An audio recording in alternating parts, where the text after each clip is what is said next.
네, 안녕하십니까. 신지식인 정인태입니다. 저는 국립한국복지대학교 특임교수를 역임했습니다. 물가 잡는다고 금리 인상, 자금 경색, 경기 침체는 지금 이 한국은행 이창용이 물가 잡는다고 금리를 급격하게 계속 인상을 하고 있습니다. 그런데 머릿속에 금리만 생각하고 있는 거예요. 금리. 네, 머릿속에 물가만 생각하고 금리만 생각하고 있는 겁니다. 그래서 연동돼서 지금 시장 가계는 자금 경색과 경기 침체가 심각하게 일어나고 있는 거죠. 네, 그래서 물가 잡으려고 금리 올렸지만 자금 경색, 경기 침체가 심각하다라는 거죠.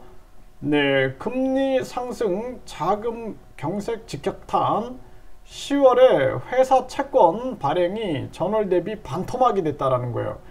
그러니까 자금 조달이 빨간불이 나올 수밖에 없는 거죠. 네, 자금 경색 도미노, 기업이요, 은행마저 조달 여건이 나빠졌다라는 것입니다. 그래서 금융당국, 은행에 수신금리 인상 경쟁 자제를 요청하고 있고, 저축은행 유동성 악화, 대출금리 상승 우려. 네, 지금 아주 이게 심각한 그러한 문제로 흘러가고 있는 상황이고요. 빚 갚느니 차라리 앞다퉈 파산한다. 기업 줄도산이 시작이 됐다라는 것입니다. 심각한 문제예요. 삼중고에 쓰러지는 건설업계, 연쇄부도 초읽기다.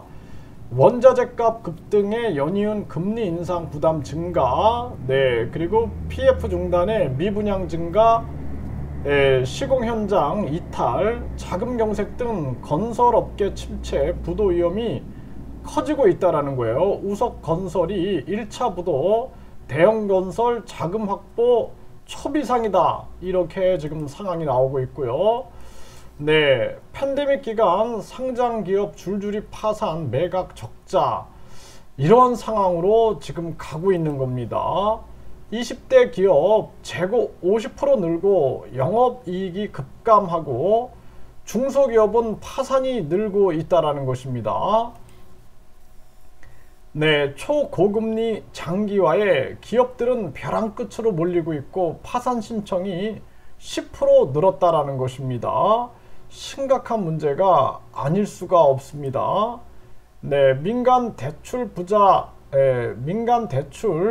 이자 부담이 33조 넘게 늘고 한계기업 취약계층이 아주 위험하다라는 거고요. 민간 부채가 4,300조, GDP 2.2배, 역대 최대다. 이렇게 얘기를 하고 있습니다. 5대 금융지주는 5년간 이자 이익만 182조. 그러니까 이 지금 한국은행이 은행들만 배불리고 있는 거예요. 은행들만. 서민들 가게는 완전히 지금 박살이 나고 있고 은행만 182조 이자 이익. 그러니까 누가 이익을 보냐라는 거예요. 지금 현금 부자들, 그리고 이 금융기관들만 돈을 벌고 있는 그러한 상황이고, 은행은 3분기까지 이자 이익이 40조가 돌파했다라는 것입니다. 그럼에도 이 정치인들이 이런 걸 문제화시키지 않고 있는 거예요. 이 정치권이 어디에 장악됐는지 우리 국민들이 명확하게 판단을 하지 않으면 안 된다. 국민들이 뭉치지 않으면 방법이 없는 거예요. 네, 지금 청소년들도 불법 사금융 성행이 되고 있다라는 겁니다. 이 심각한 문제가 아닐 수가 없고요. 그래서 도내 고등학교 11곳을 순회하면서 불법 사금융 피해 상담소를 운영하고 있다라는 것입니다. 이 정도로 지금 고등학생들도 위험한 거예요. 고등학생들도. 네, 지금 대출 시장 직격탄으로 서민은 밀려서 사채 시장으로 가고 있다라는 거죠. 늘어나는 빚 부담에 20대 고령층 개인 파산이 신청 급증세다라는 거예요.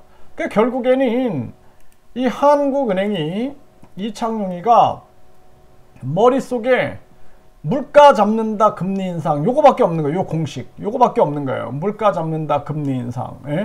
그러다 보니까 시장은 자금 경색과 경기 침체로 완전 무너지고 있는 겁니다. 저는 이창용이 모를 리가 없다고 생각을 합니다. 이거는 미국의 연준은 민간은행 연합체인데, 이 민간은행 연합체와 이 이창용이 어떠한 대화를 하고 있는지 이러한 부분들을 철저히 조사해야 되고, 지금 윤석열 정부가 완전히 무능과 무책임입니다. 무능무책임. 지금 보세요. 경제도 완전히 무능무책임으로 가고 있죠. 이태원 참사도 무능무책임이죠. 국민들만 죽어나게 생겼다. 국민들 뭉치지 않으면 희망이 없다. 저는 그렇게 생각을 합니다.